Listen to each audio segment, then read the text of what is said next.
Bună! Sunt dr. Victor Topolog, medic estetician și trainer în domeniul esteticii faciale și urmăriți Aesthetic Show, cel mai interactiv vlog de estetică facială din România.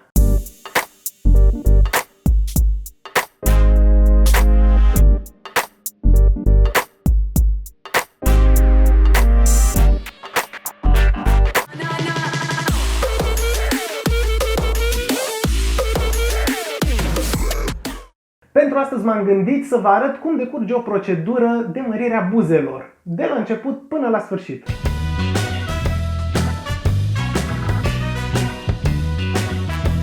Veți fi martori la o procedură de volumizare a buzelor, de la început, de la anestezie până la finalul procedurii, să vedeți cam cum decurge o astfel de intervenție. Avem aici o pacientă foarte frumoasă. Bună! Căreia îi vom volumiza buzele. Vom începe, ca să vă spun așa în mare, cam cum decurge o procedură, vom începe cu anestezia, unde, după cum știți din episoadele precedente, mie îmi place să fac anestezie intraorală injectabilă ca la stomatologie, folosind o secundă stringa de anestezie injectabilă.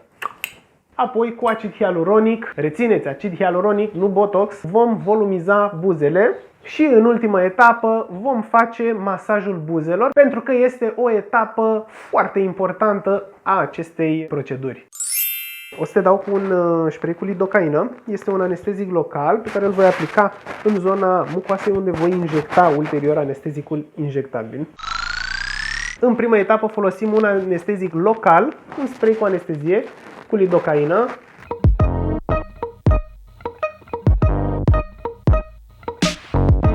Acum pregătim anestezia injectabilă, unde folosim o carpulă cu anestezic ca la stomatologie. Acele întotdeauna sterile, se desterilizează în fața pacientei, chiar dacă ține ochii închiși. Țâc. Acel țâc este semn că s-a desigilat. Compresele cu spirit întotdeauna foarte utile. Oriunde există AC, trebuie să existe în prealabil. Și acum efectuăm procedura de anestezie injectabilă.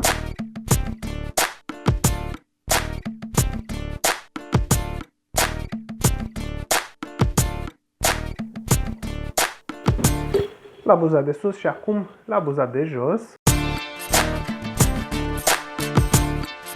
Facem puțin masaj pentru a distribui depozitele de anestezic, să intre mai repede în țesuturi. Deja se vede că buzele sunt ușor volumizate de la anestezic. Este normal, datorită depozitelor de anestezic. Și după cum v-am spus în episodul 2, într-un episod anterior, datorită anesteziei intraorale, colțul gurii poate cădea într-o parte și poate oferi o asimetrie temporară pe durata acțiunii anestezicului. Așa că nu vă speriați, într-o oră se îndreaptă.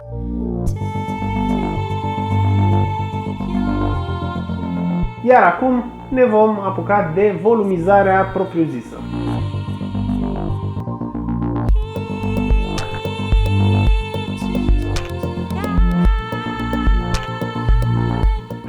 Pacienta noastră ne-a rugat să facem o volumizare de buze finuță, cu un efect finuț, fără vulgaritate, o volumizare discretă.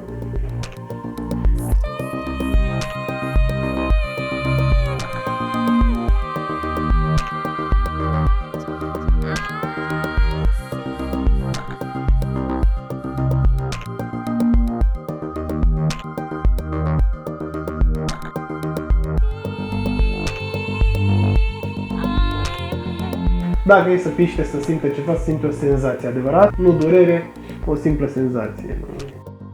În general, eu fac și custom lift, în funcție de cerințele și dorințele pacientei. Adică multe paciente vin la mine și îmi spun: vreau mai ridicate aici, vreau colțul ăsta mai ridicat, vreau buza de jos nu știu cum, adică modificări de formă.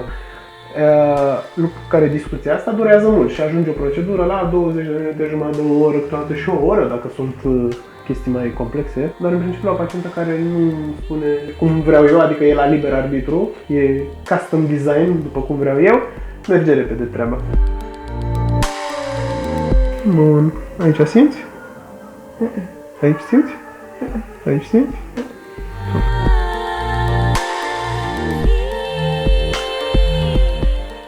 poate curge un picuț de sânge, nu e absolut nicio problemă. Îi facem pinching, îl presăm, se oprește. Bun. Ok, și partea asta.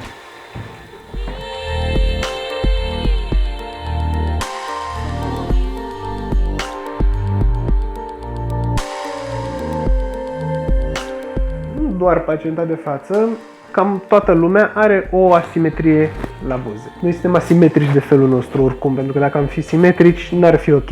Au fost și niște, vă știți, pozele alea de pe Facebook, de fapt și pe Google sunt, luau actori de la Hollywood și făcea pe jumate poza și dădea copy-paste, adică o clona practic poza. Practic, actorul de la Hollywood e super simetric, stânga-dreapta și era oribil. Nu. Asimetriile noastre ne dau nouă șarm.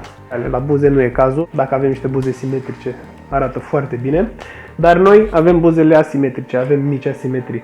La pacienta noastră este mai coborâtă în zona asta și aici urcă mai lung. Iar eu am corectat și mai am un pic de corectat astfel încât să fie perfecte.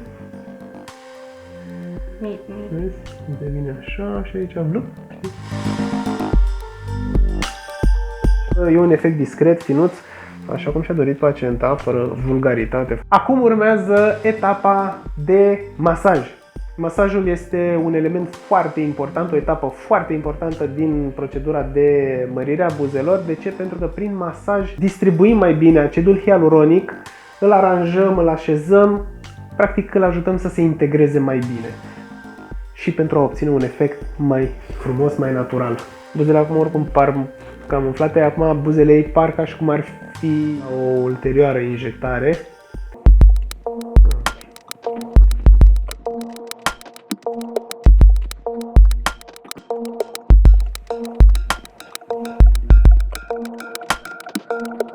Wow!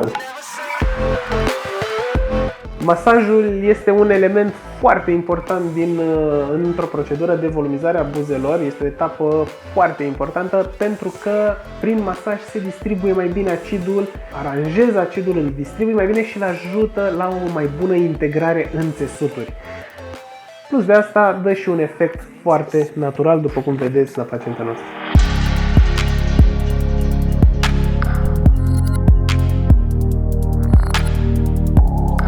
Așa că în prima etapă, după cum ați observat, am făcut o anestezie topică, astfel încât să nu simtă pacienta. A doua etapă, și anume anestezie injectabilă. A treia etapă este injectarea acidului hialuronic. A patra etapă este masajul. Iar a cincea etapă este îndrumarea pacientei și sfaturile pe care îi le voi da pentru a fi o procedură cât mai reușită, pentru a ține cât mai mult timp acidul, fără durere, după cum ați observat, pacienta noastră ne poate, nu? Da, fără durere. Ne confirmă pacienta, dacă nu mă credeți pe mine, credeți-o pe pacientă.